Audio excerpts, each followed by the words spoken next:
Alhamdulillahilladzi arsala rasulahu bil huda wa dinil haq liyudhhirahu ala dini kullihi wa kafa billahi syahida. Asyhadu an la ilaha illallah wa asyhadu anna Muhammadan abduhu wa rasuluh. Allahumma shalli wa sallim wa barik ala sayyidina Muhammad wa ala alihi wa ashabi ajmain. Rabbi israh li sadri wa yassir li amri wahlul 'uqdatam min lisani yafqahu qawli. Amma ba'du. Yang saya hormati, yang saya muliakan, yang kami teladani, kami panuti, para alim ulama, para kiai, dan mungkin juga para habaib yang hadir bersama di sini. Wabil khusus pimpinan Majelis Ulama Indonesia dan seluruh jajarannya, juga Dewan Pimpinan MUI Provinsi se-Indonesia, serta para ketua dan para perwakilan ormas Islam keseluruhan yang hadir bersama di sini, yang tanpa mengurangi rasa hormat tidak tersebut nama satu persatu, tapi semua kami muliakan dan kami sampaikan salam ta'zim untuk semua. Pertama, saya ingin menyampaikan rasa terima kasih kepada steering committee, organizing committee yang telah berbaik hati untuk memberikan kelonggaran waktu pada kami yang semalam mengalami persoalan yang agak personal tapi tipikal Jakarta. Jumat sore hujan dengan segala macam kompleksitasnya, karena kebetulan ke wilayah di luar Jakarta. Tapi alhamdulillah malam hari ini mendapatkan kesempatan untuk berjumpa langsung. Insyaallah takdirnya memang malam ini, dan insyaallah menjadi majelis yang penuh keberkahan bagi kita semua. Nah, iya. Jadi kalau sudah amin itu agak repot kita ini Pak nanti. Baru kali ini Pak ada amin diaminkan Pak ini Pak. Aminnya ulama.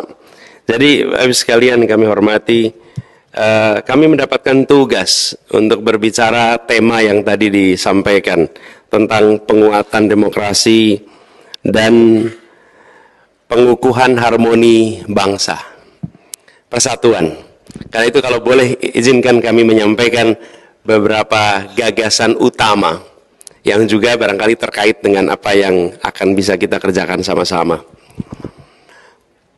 Alhamdulillah kita mendapatkan keberkahan sebuah negeri yang amat kaya raya. Ketika kita mendengar kata kaya raya, biasanya material. Tapi sesungguhnya kekayaan negeri ini itu ada pada manusianya. Kekayaan yang luar biasa dengan beragam budaya, suku, dan kita berhasil mendapatkan sebuah perjalanan bangsa yang kalau boleh kami sampaikan luar biasa. Ke depan ada visi kami, tapi visi ke depan itu saya ingin sampaikan sebagai sebuah rentetan perjalanan. Alhamdulillah bangsa-bangsa di Nusantara ini, karena orang dari mana-mana untuk menjadi Indonesia ditandai dengan bisa berbicara bahasa Indonesia. Tapi kesepakatan itu dahsyat. Ini membuat kita punya rasa kebersamaan. Seberat apapun konflik yang dihadapi, termasuk konflik berdarah sekalipun, ketika duduk satu meja antar pihak yang bertikai, antar suku, antar etnis, tidak diperlukan penterjemah untuk menegosiasikan perundingan perdamaian. Tidak pernah. Dokumen kita seluruhnya, MPR, DPR, pemerintahan, satu bahasa. Cuman kita sekarang itu menganggap sudah biasa saja, padahal tanpa itu tidak terjadi. Di Eropa hari ini dibentuk satu negara, namanya Uni Eropa. Bangsanya 28. Bapak Ibu tahu bahasa resminya di Uni Eropa? Bahasa apa kira-kira kalau di Eropa? Inggris sudah tidak anggota lagi di EU. Udah Brexit itu. Bahasa Prancis, Jerman tidak mau pakai. Bahasa Jerman yang lain tidak mau pakai. Bapak Ibu sekalian, bahasa resminya 23 bahasa. Karena itu ketika republik ini bisa menyepakati bangsa ini satu bahasa, saya sering sampaikan di forum dunia. Anda mau tahu bangsa paling toleran dan harmoni? Lihat di ujung tenggara Asia, namanya Indonesia. Di situ bangsa ini. Dan yang disepakati adalah bahasa Melayu. Bukan bahasa yang paling banyak penggunanya. Karena paling banyak penggunanya apa? Jawa. Nomor 2? Sunda. Ya. Tapi yang disepakati bukan yang paling banyak. Itu diperlukan kematangan yang luar biasa. Kematangan yang luar biasa. Apa kata orang Jawa, kalau utusan Jong Jawa itu pulang ke Jogja, pulang ke Solo, terus tetangganya bilang, panjenengan tambi niku, poso seberang itu. Jangan bicara tahun 2023, kita bicara 1928. Anda terima bahasa orang seberang? Apa katanya? Ya, kita sepakati. Mereka memahami, mencari sebuah bahasa yang bisa memberikan perasaan kesetaraan. Bahasa yang memberikan perasaan kebersamaan. Dan mereka menyadari bahasa yang paling tepat adalah bahasa Melayu. Dahsyat. Nah, itu satu yang pertama. Gak usah panjang-panjang di sini. Satu pertama tuh. Satu yang kedua, kita menjadi satu bangsa, satu negara. Satu bangsa, satu negara. Tahun 45. Jadi punya negara sekarang. Satu yang kedua. Satu yang ketiga adalah 1950 ketika ada petisi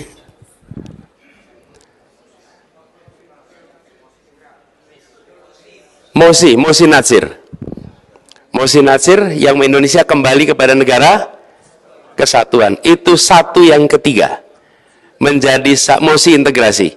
Satu negara kesatuan. Sebelumnya yang namanya Republik Indonesia, ahlan wa sahlan, adalah Yogyakarta dan sekitarnya, bukan tempat lain. Yang lainnya Republik Indonesia Serikat. Ini satu yang ketiga. Tapi wilayah Indonesia baru tanah, airnya tidak masuk Indonesia. Laut Jawa perairan internasional, Selat Sulawesi perairan internasional.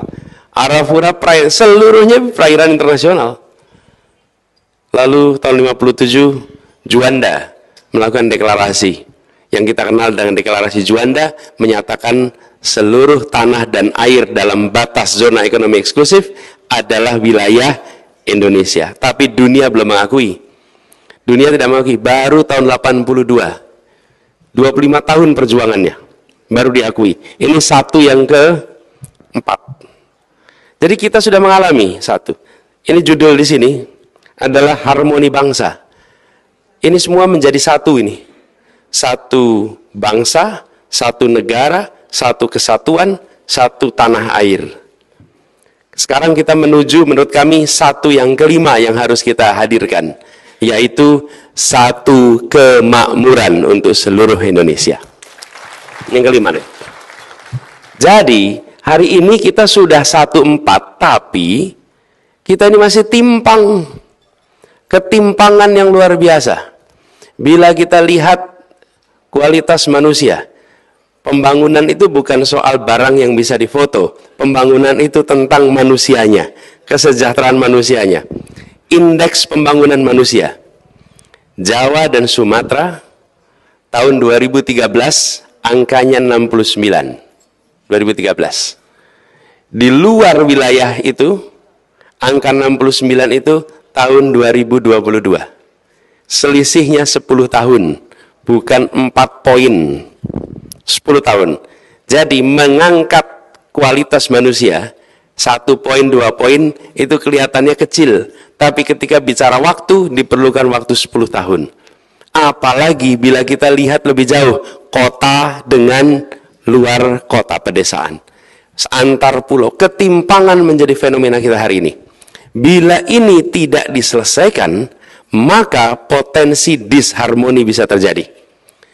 Ibu bapak sekalian tentu ingat peristiwa balkanisasi tahun 90-an, yang efeknya Bosnia mengalami, masyarakat Bosnia Herzegovina mengalami kekerasan ethnic cleansing waktu itu. Apa yang terjadi di sana? Ya, konflik antar etnik itu di ujung. Tapi sebelumnya 8 wilayah di dalam Yugoslavia mengalami ketimpangan yang luar biasa. Antara Makedonia, kemudian Bosnia, Serbia, Slovakia, dan seluruh negara itu timpang yang luar biasa, ketimpangan yang dibiarkan, ketimpangan yang tidak diselesaikan. Lalu di ujung muncul pemantik pecah. Ini seperti hutan yang dikeringkan, lalu tinggal satu puntung rokok jatuh, maka terbakar hutan itu. Hari ini kita sedang menyaksikan ketimpangan yang terus-menerus dan tidak secara sistemik diselesaikan. Bila ini dibiarkan, itu sama dengan kita mengeringkan hutan. Tapi bila ketimpangan ini dibereskan, maka hutan kita lembab basah. Jatuh puntung apapun, insya Allah tidak akan terbakar. Itulah visi kita, mempersatukan Indonesia dengan menghadirkan keadilan supaya muncul kesetaraan dan dari situ muncul kemakmuran yang setara seluruh Indonesia. Itulah sebabnya istilahnya satu kemakmuran. Ini satu-satu-satu sebelum kami dapat nomor urut 1, Bapak Ibu sekalian. Ini jauh sebelum itu semua. Kami satu-satu. Ini satu yang kelima yang harus kita kejar sama-sama. Nah, bila ini bisa kita kerjakan sama-sama, maka di Indonesia kita akan punya perasaan kebersamaan. Ideologi yang dibawa dalam artian nilai adalah nilai keadilan. Dan ini pula yang ketika kami mendapatkan amanat di Jakarta, amanat ini kami emban dengan mengarus utamakan satu kata keadilan. Kata keadilan untuk semua aspek kebijakan. Kata keadilan, adil itu abstrak. Rasa keadilan itu konkret. Tapi kalau siapapun yang belajar filsafat, pasti akan tahu, adil itu abstrak. Tapi rasa keadilan itu nyata. Nah, ketika kita kemarin bertugas di Jakarta, kami sampaikan, ini nilainya nih, nilai-nilai yang dipegang apa? Nilai keadilan. Di dalam semua aspek. Setiap kebijakan yang dibuat, ditempelkan dengan sebuah pertanyaan. Apakah kebijakan yang dibuat menghadirkan rasa keadilan? Apakah sistem yang sekarang disusun menghadirkan rasa keadilan? Dan ketika itu dipasang, mendadak semua berpikir tentang bagaimana kebijakan jadi adil. Pendidikan. Ini pertanyaan, sudahkah kebijakan rekrutmen siswa mencerminkan rasa keadilan? Nah, itu baru mikir tuh. Ini kelihatan sekolah-sekolah bagus-bagus di Jakarta ini isinya anak-anak kelas menengah ke atas. Ini kalau didiamkan, nanti yang di bawah terus di bawah, yang di atas makin ke atas. Mau dibiarkan? Nggak boleh, karena Pak Gubernur bilang harus berdasarkan pada prinsip keadilan. Lalu mereka mencari cara supaya keadilan itu muncul. Yang agak kerepotan itu Dinas Bina Marga, Bapak Ibu sekalian. Bina Marga ngurusin apa? Jalan. Terus ketika pertanyaannya, sudahkah kebijakan Bina Marga memenuhi rasa keadilan? Nah, mereka bingung. Karena biasanya ngurusinnya aspal, cor-coran. Apa urusannya Pak Bina Marga sama keadilan? Sebentar. Coba kita lihat. Yang memerlukan jalan itu siapa saja? Siapa yang memerlukan jalan? Seluruh warga. Pertanyaannya, warga paling banyak menggunakan alat transportasi apa? Kaki. Pertanyaannya, sudahkah kita membangun jalan untuk kaki? Belum. Ayo bangunlah jalan buat kaki sehingga timbul kesetaraan. Bukan hanya jalan untuk roda, karena transportasi tak hanya berbentuk roda, sebagian berbentuk jalan kaki. Dibangunlah ratusan kilometer jalan kaki di Jakarta. Bapak Ibu sekalian, kalau jalan-jalan sekarang di trotoar-trotoar itu, apalagi kalau sekitar Sudirman, kira-kira Ancol kalah lah. Boleh jalan-jalan di situ. Mendadak kita mengubah kaki, terus apa? Sepeda, terus motor, ras, begitu dimasukkan itu. Taman, sama. Yang ngurusin taman ketika pertama kali dengar, kenapa harus adil ngurusin taman? Taman kan urusannya beli tanaman apa? Di mana urusan keadilan di sini? Sebentar, coba dilihat. Yuk, peta Jakarta dilihat, di mana lokasi taman kita. Nah, ketika diperhatikan, taman-taman kita itu lokasinya daerah yang makmur-makmur. Daerah kampung-kampung nggak ada tamannya. Lah yang lebih butuh taman siapa? Kelas menengah udah punya taman di rumah masing-masing. Yang butuh taman justru mereka yang berada di kampung-kampung padat. Dan alhamdulillah dilakukan pembangunan. Kita ini membangun lebih dari 300 mungkin taman. Sehingga sekarang ini apa yang terjadi? Dimanapun kita berdiri di Jakarta, dalam jarak 900 meter akan ketemu taman untuk rakyat di Jakarta. Dimanapun. Mendadak berubah. Tapi solusinya bukan dari saya. Solusinya dari mereka. Tapi mereka harus menjawab pertanyaan saya. Sudahkah memenuhi rasa keadilan? Mereka yang membuat, mereka yang punya pengalaman, mereka yang punya peta. Saya berikan guideline aja, begini. Dan mengubah konsep taman. Taman itu dalam bahasa Indonesia. Kalau dalam bahasa Inggris ada dua, Pak. Ada garden, ada park. Kalau garden itu untuk ditonton. Kalau park untuk bermain. Kota-kota selalu punyanya park. Kita selalu punyanya garden. Cirinya garden apa? Lahan besar rumput, ada tulisannya, dilarang menginjak rumput. Lah terus anak keluarga miskin boleh main di mana kalau anak keluarga miskin tidak main di atas rumput yang dimiliki negara? Nanti rusak, tanam lagi. Nanti kotor, dibersihkan. Bayangkan lahan sebesar Monas itu tidak boleh diinjak-injak untuk anak kecil bermain dari kampung-kampung sekitar Senen, Gambir yang padat yang mereka tidak punya tempat bermain. Diubah itu semua dari garden jadi park, jadi tempat bermain buat anak-anak seluruh unsur masyarakat Jakarta. Berubah. Jadi sekalian yang saya ingin sampaikan dari pengalaman kami, kepemimpinan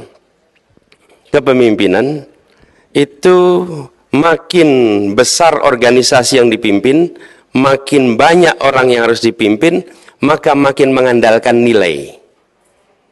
Makin sedikit yang dipimpin, makin mengerjakan kerja praktis. Kalau saya bertugas memimpin 25 orang, maka 25 orang satu-satu saya beri tugas. Anda tugasnya ini, Anda tugasnya ini, Anda tugasnya 25 orang. Begitu saya memimpin 250 orang, maka saya akan bikin struktur organisasi.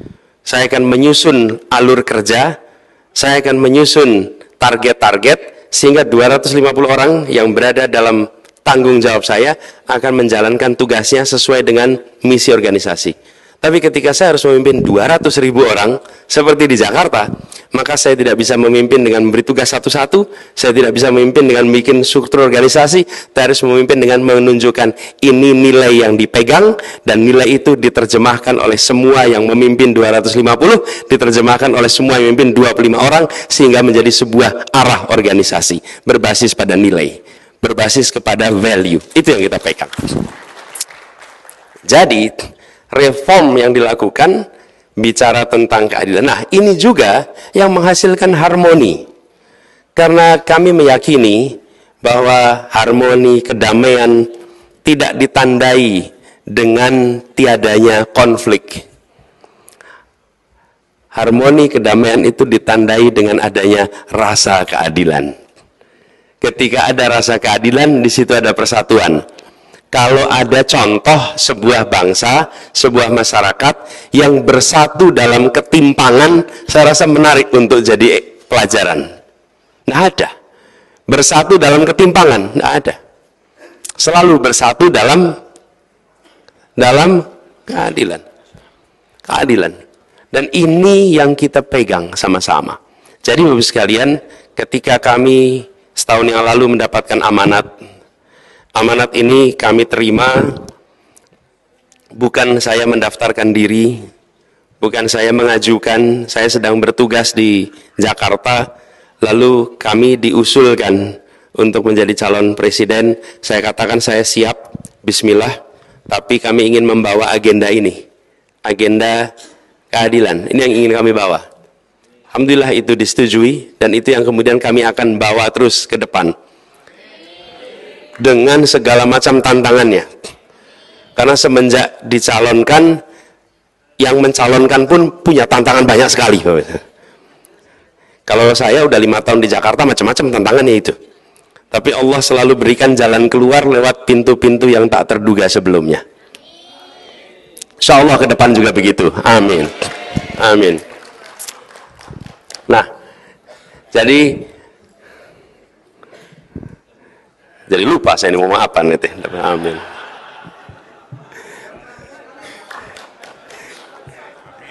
Amin. Jadi kita melihat Indonesia ini sebagai sebuah tempat yang kalau kita tidak segerakan membereskan soal kesetaraan antar semua faktor. Nah, konsep nilai itu harus diturunkan menjadi sebuah mantra yang mudah dipahami. Mudah dipahami. Jadi prinsipnya kami sampaikan, membesarkan yang kecil tanpa mengecilkan yang besar. Menguatkan yang lemah tanpa melemahkan yang kuat. Pegang itu. Dan kalau itu dipegang, maka pertanyaan itu tinggal ditempelkan aja. Saya beri contoh. Hari ini kita menyaksikan ada begitu banyak keluarga di Indonesia yang ingin punya rumah tapi tidak bisa punya rumah. 12,7 juta keluarga yang ngantri ingin punya rumah, tidak punya rumah. Kalau di Jakarta, Bapak Ibu sekalian, kalau Bapak Ibu boleh tebak, berapa orang di Jakarta yang punya rumah dan berapa persen yang ngontrak? Ada nggak yang mau nebak di sini? 4951. Oke. 49% penduduk Jakarta adalah kontraktor. 51% itu punya rumah. Punya rumah. Ini kalau kita biarkan terus, Bapak sekalian, ini biarkan terus. Nanti ke depan makin sulit anak-anak kita akan punya rumah. Kenapa? Senang, Bapak sekalian, coba perhatikan. Semua pembiayaan untuk bikin rumah nih, harus pakai KPR. KPR itu kalau ada supir nih, pengemudi, satu pengemudi untuk keluarga, satu pengemudi perusahaan. Yang pengemudi perusahaan punya kontrak dengan perusahaan. Yang pengemudi dengan keluarga tidak punya kontrak. Gajinya sama nih. Dua-duanya ke bank mengurus KPR. Yang dapat yang mana? Yang perusahaan. Yang ini dapat tidak? Tidak. Nah, mayoritas rakyat Indonesia sektornya formal atau informal? Informal. Tapi negara tidak pernah diatur untuk bisa melayani mereka yang berada di sektor informal. Apa yang terjadi? Tersingkirkan, terkalahkan terus-menerus, sistemik. Itu yang menyebabkan ketimpangan itu makin hari makin sistemik.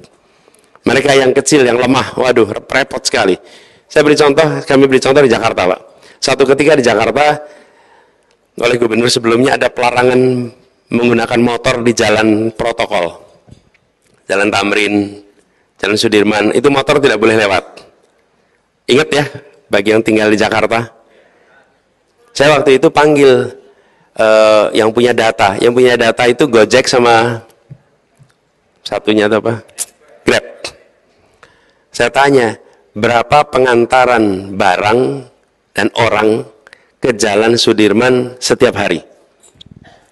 Dan jawabannya 500.000 pengantaran per hari. 0,5 juta pengantaran per hari. Se-Jakarta, pengantaran itu 13,5 juta per hari pengantaran. Sekarang Bapak sekalian, ketika jalan itu tidak boleh dipakai untuk motor, apa konsekuensinya? Maka ibu-ibu rumah tangga yang berdagang kuliner, menjual makanan yang dibelanjakan online oleh mereka yang berada di tempat ini tidak bisa diantar menggunakan motor. Berarti di luar sana ada lebih dari, atau bisa bilang ratusan ribu usaha yang mati karena atau tidak punya channel karena jalannya ditutup. Nyambung secara digital tapi tidak nyambung secara konektivitas transportasi. Itu menghadirkan frustrasi. Dan itu efeknya apa? Menurunkan kesejahteraan. Begitu jalan itu dibuka, maka ratusan ribu pesanan dipesankan kepada keluarga-keluarga yang ada di Jakarta dan mereka bisa mengantarkan dengan motor dan harganya terjangkau. Masalah diselesaikan. Kami sekarang melihat ini ada ketimpangan-ketimpangan banyak sekali. Kenapa? Karena negara hanya mau menyusun kebijakan yang memudahkan bagi dirinya. Paling mudah adalah cari orang kerja sektor formal. Sektor informal ini ribet. Ribet sekali. Usaha juga begitu. Jadi Bapak sekalian, kami melihat bila ini didorong dengan baik, maka kita bisa melakukan reform semua aspek. Apalagi kalau sudah sampai pada kebijakan pendidikan. Kebijakan pendidikan kita telah mendorong industrialisasi pendidikan, khususnya pendidikan tinggi, dengan beban biaya yang dititipkan kepada keluarga, bukan dipegang oleh negara. Bila ini kita teruskan, kebijakan ini, maka kita akan menyaksikan ketimpangan yang akan makin luas. Anak dari keluarga mampu akan mendapatkan pendidikan baik, masa depan baik. Anak dari keluarga yang kurang mampu akan mendapatkan pendidikan biasa, dan terus ke bawah. Sudah gitu, swasta dan negeri. Sekolah swasta dan sekolah negeri perlakuannya berbeda.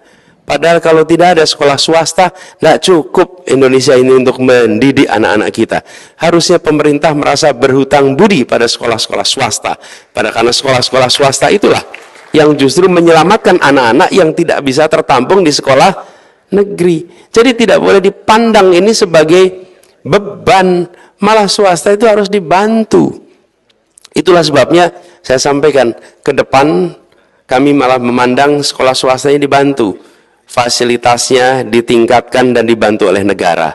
Gurunya kalau diangkat menjadi guru P3K jangan dipindah ke pemerintah, biarkan tetap itu di swasta supaya mereka bisa tetap mengajar di sana. Dan malah kami melihat PBB-nya perlu dinolkan supaya mereka tidak punya beban. Apalagi sekolah-sekolah lama. Sekolah-sekolah lama itu biasanya lokasinya di pusat kota. Dan pusat kota itu biasanya PBB-nya lebih mahal daripada pinggiran kota. Betul tidak?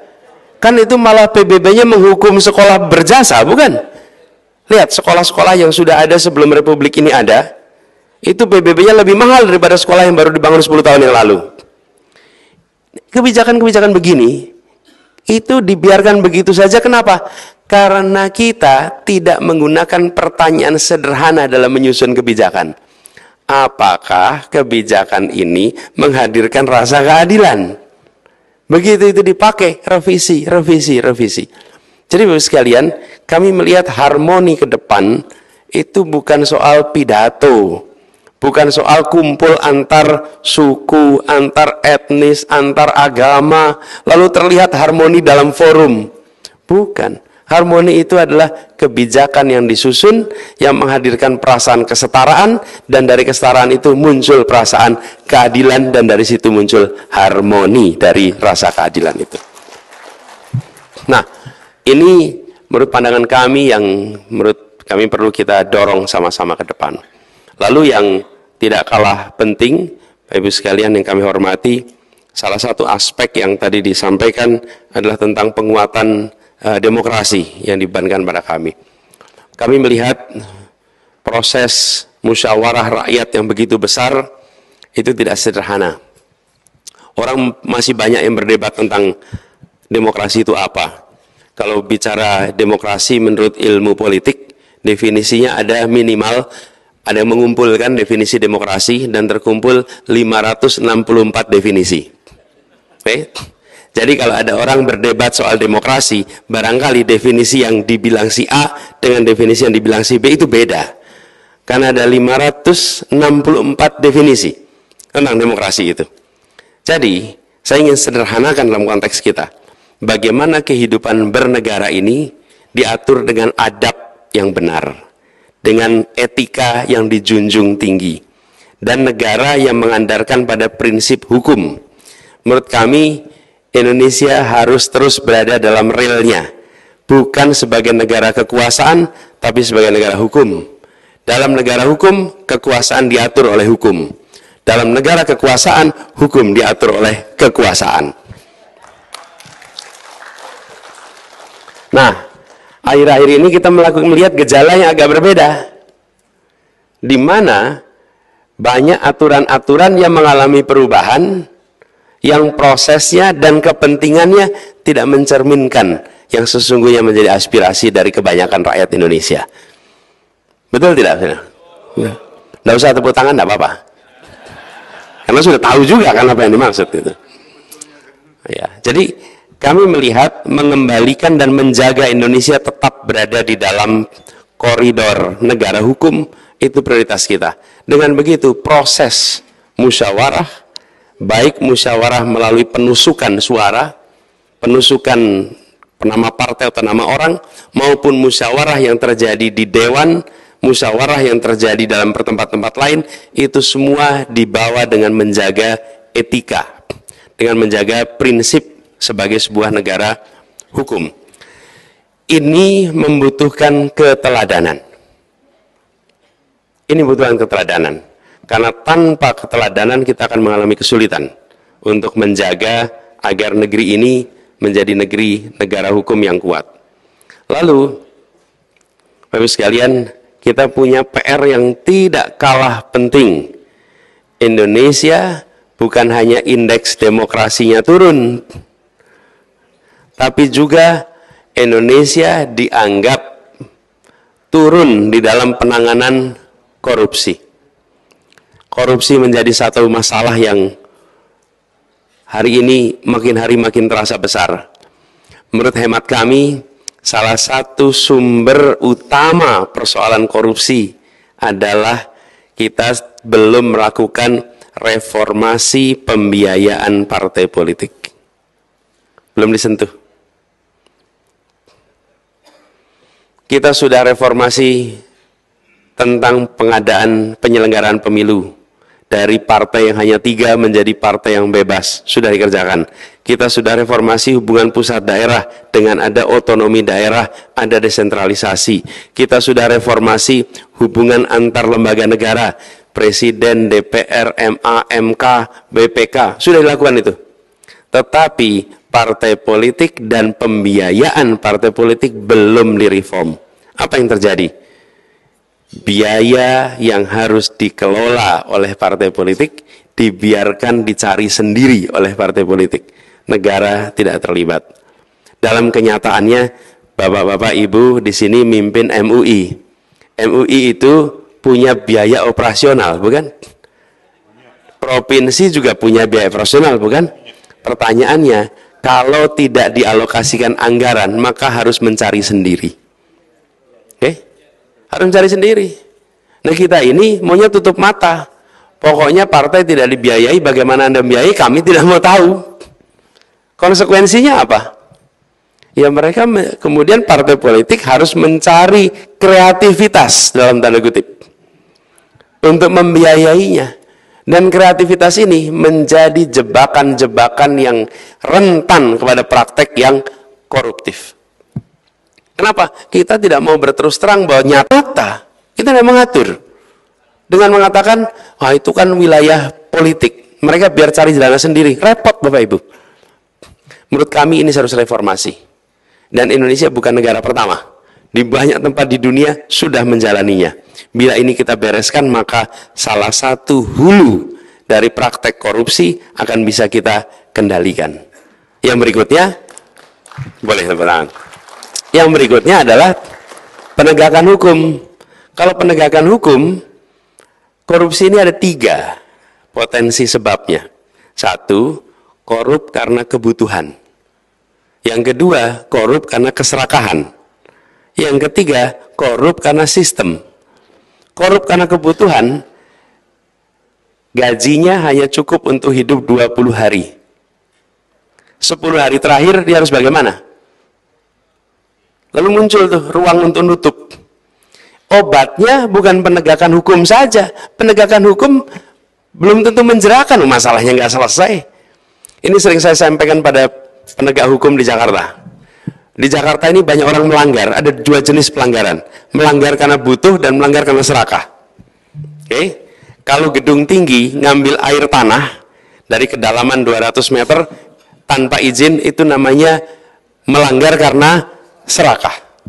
Oke? Tapi kalau pedagang kaki 5, itu kalau melanggar biasanya karena kebutuhan. Selama kita tidak menyelesaikan kebutuhannya, dia akan terus-menerus melanggar. Karena itu negara menyelesaikan kebutuhannya, sehingga pelanggaran selesai, bukan diberikan hukuman yang berat.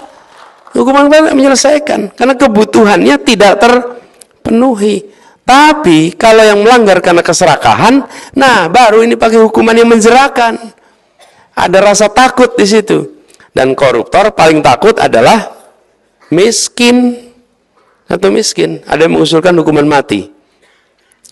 Saya sampaikan, selama sistem penegakan hukum kita belum sempurna, jangan letakkan hukuman mati di sini. Karena ketika kita melakukan kekeliruan, kita tidak bisa mengkoreksinya. Jika sistem kita sudah sempurna untuk proses pengadilan dan lain-lain, nah itu soalnya lain. Tapi sebelum sempurna, maka perlu ada ruang. Bayangkan selesai 2-3 tahun kemudian muncul bukti baru, ternyata dia bukan koruptornya. Mau dikembalikan pakai apa coba? Nggak bisa. Nggak bisa. Itu sebabnya kenapa saya sampaikan dimiskinkan. Karena kita ada ruang. Jika sampai, kita ini manusia khilaf, ada ruang untuk itu. Nah ini yang kemudian dilakukan. Kami melihat penting sekali untuk segera mensahkan undang-undang perampasan aset oleh negara. Sehingga koruptor yang kemudian KPK ini tidak boleh sekedar taat hukum. KPK ini harus taat pada kode etik. Dia harus lebih tinggi dari hukum. Dia harus taat pada kepatutan. Kepatutan.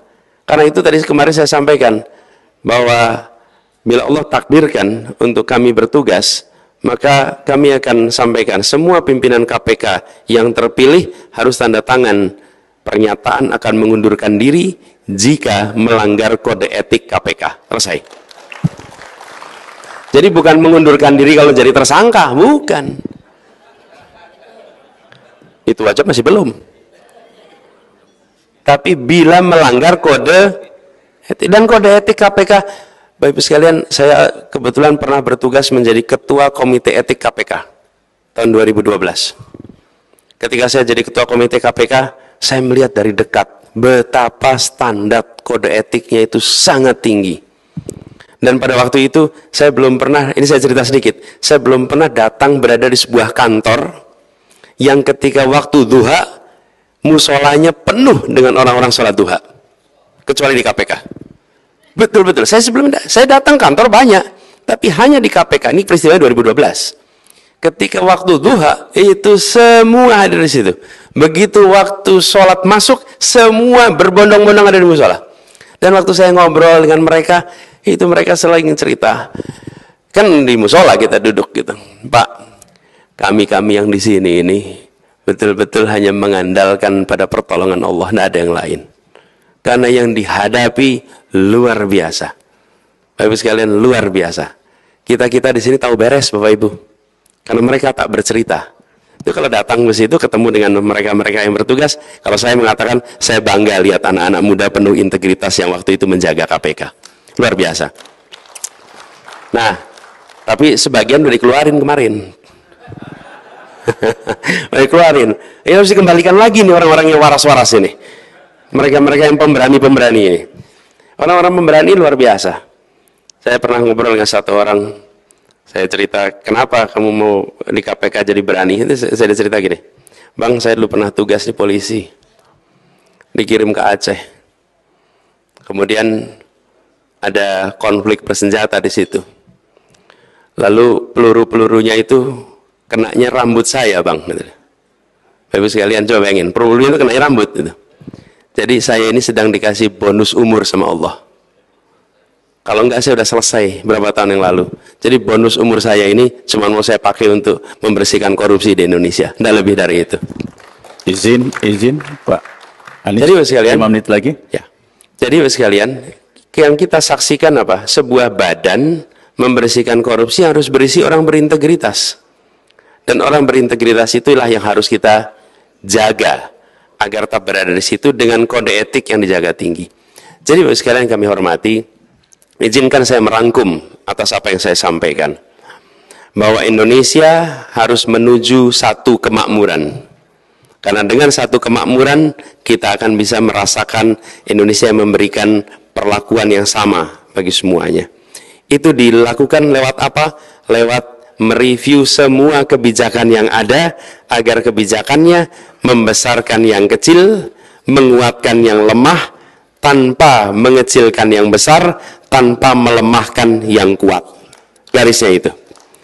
Lalu di dalam proses ini semua kita menyaksikan perlunya menjaga tatanan negara ini untuk selalu berada di dalam tatanan yang menjunjung tinggi adab di dalam bernegara, etika yang dijaga, prinsip negara hukum bukan negara kekuasaan.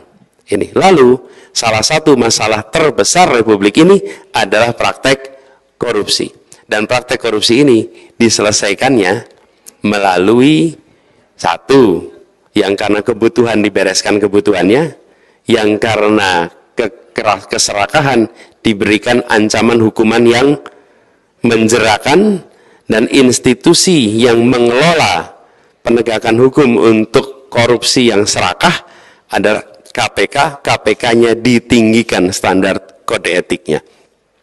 PR kita banyak.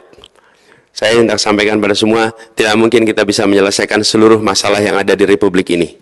Tapi insya Allah satu hal yang pasti, kita ingin perubahan itu bisa kita kerjakan dalam tempo yang sesegera mungkin. Itu sebagai pengantar bagi kami. Terima kasih. Kurang lebih mohon dimaafkan. Wallahu muwaffiq ila aqwamit thoriq. Nasrun minallah wa fathun qarib. Assalamualaikum warahmatullahi wabarakatuh.